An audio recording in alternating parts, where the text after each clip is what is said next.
everyone, and welcome to my Torch Against the Night by Sabaa Tahir review. Here is my silver armband bracelet thing that Leia wears. Mine's gold, but you know what? It was the closest I could come to, so you know what? Let's have some mood lighting, shall we? I'm gonna just twist a twist. Whoa, that's very smoky. Okay, let's get right into the review.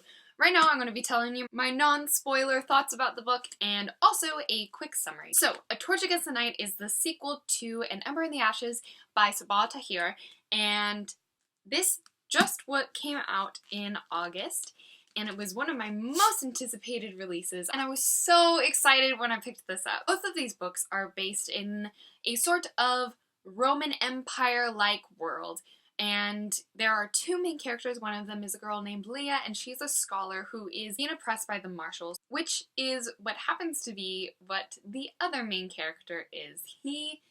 His name is Elias, and he is a martial soldier, specifically a mask. And for the majority of the first book, they actually don't, I'm going to put this down because it's not this book.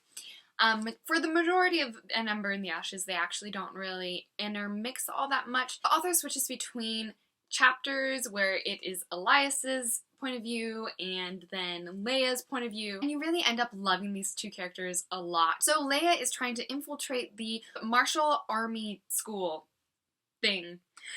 I don't remember the actual name of it. In the book, it's called Blackcliff Academy. And she is to become a spy for the Resistance, and she is risking her life to do this, but she's risking her life to save her brother, who is imprisoned by the Marshals. And the Resistance say, hey, if you help us out by being a spy, then we'll help you get your brother out of prison. And she was like, yay, that sounds like a deal. I mean, I'm not really that excited about the fact that I might die, but you know, like, I guess that's okay. And then here's a spoiler. Spoilers. At the end of the book, Elias is almost killed, but Leia saves him, and they run off to try to find her brother because, no surprise here, to create more difficulty for Leia, I don't know how to say her name, so I'm probably going to change the pronunciation of her name throughout the whole entire book. But no surprise here, because of course the author always makes everything so hard on their poor characters. The Resistance is not going to help to break her brother out of prison. So she enlists the help of Elias, and then they embark on this journey. So I love that first book, and this book is all about their adventure in trying to get to Koth Prison, which is where Leia's brother is being held. So in this book, actually, Sabaa Tahir decides to switch between three perspectives. So we have Elias, we have Leia, and then we have Helen. So because there was three perspectives, I found that a bit hard to get into. And I was reading this in September, which was my first month of school, so I was only doing like one chapter at a time. So the story was going pretty slow for me. Then it was saved by this amazing, very intriguing ending. I gave this book 4 out of 5 stars. So now here's the part where if you haven't read this amazing book, then you might want to leave, otherwise you'll be getting a lot of spoilers about what happens in this book. So you can go. I'll have my little dance party here. Okay, let's get on with the book. So, for the majority when they were traveling through the desert, Elias and Leia, I was honestly kind of bored, like how I said, because they kept changing perspectives all the time. Not all the time, every other chapter. And I just wasn't latching on to any of the characters like I did in the first book, and I was so bummed. I could feel a reading slump coming on, and I was so devastated because I just really wanted to love this book so badly.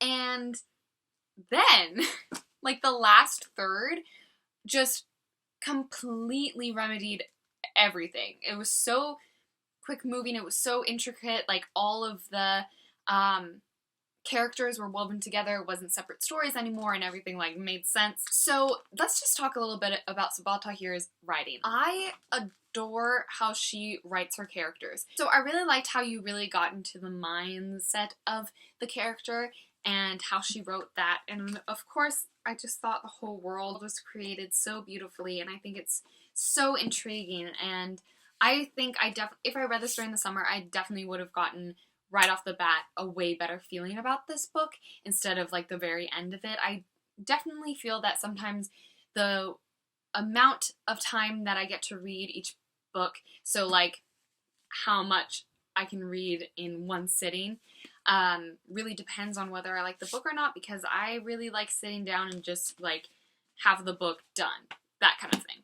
So I think that's what hindered how I perceived this book for like 2/3 of it. But can we talk about how Elias is dead?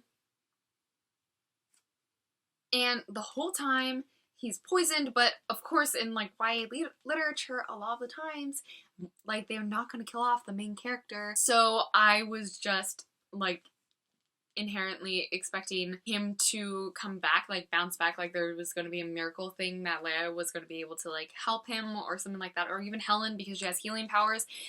And then he died and then he became part of the spirit world. Can we talk about Keenan also? I know I just said that before, but seriously, please tell me your feelings in the comments below.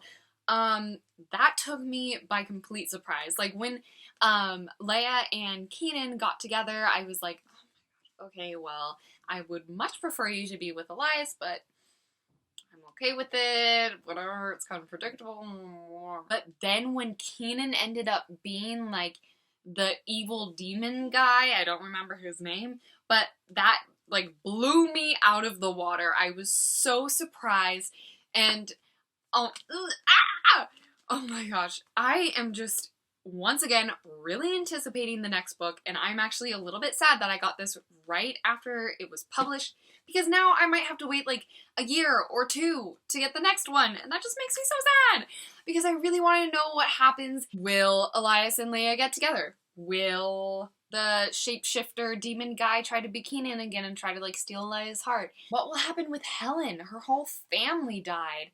How is she going to be marked emotionally after that? Like, we got a little hint of that, but honestly, I'm just so worried about her. If you haven't read this book yet and you watched this part of the video and you didn't care about spoilers, sometimes I feel that way. So if you're one of those people, I definitely understand. Please read this book. This was spectacular. I have so many feelings that I can't even express them in words. So if you have any comments about this book, please put it in the comment section below. I'd love to have a discussion with anybody who wants to talk about this book with me, because once again, I have so many feelings. So thank you so much for watching my second review video. If you like my videos, make sure to thumbs up this video and subscribe if you want to. I come out with videos every single Friday when I can and I'm not too busy, but don't worry, I come out with them normally each Friday. And remember to keep on reading.